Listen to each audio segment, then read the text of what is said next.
प्यार के तरह कहला धरलू जब छोड़ के रहे मोरा साथ। प्यार के तरह कहला धरलू जब छोड़ के रहे मोरा साथ। पागल दिल भइल रे सुनरी काहे न समझल ते बात कि आखिर जरो वेला रे कि तोहर के जो हेला रे कि आखिर जरो वेला रे कि तोहर के जो हेला रे। प्यार के तरह कहला धरलू जब छोड़ के रहे मोरा साथ। प्यार के तरह कहला धरलू जब छोड़ के रहे मोरा साथ।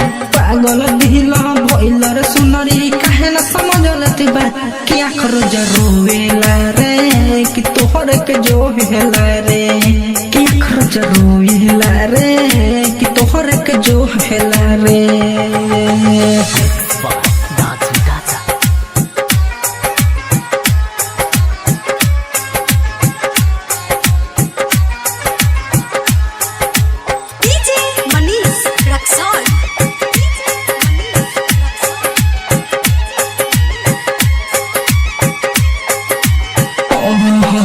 तोहरे के चाहनी दिल में रखनी तब तोर हतारुआ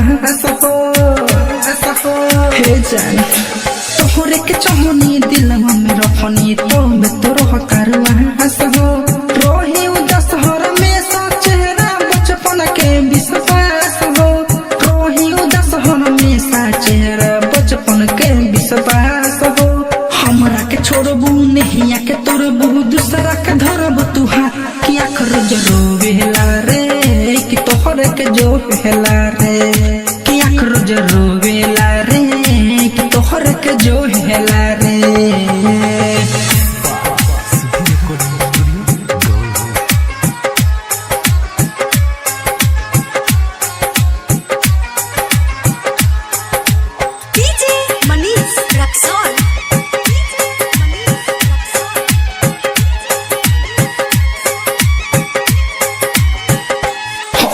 राइटर रविंद्र के रहलू तू बचपन के लभर हो।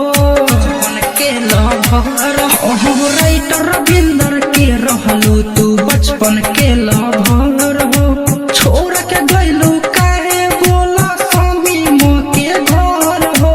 छोड़ के गइलू काहे बोला स्वामी मो के घर हो।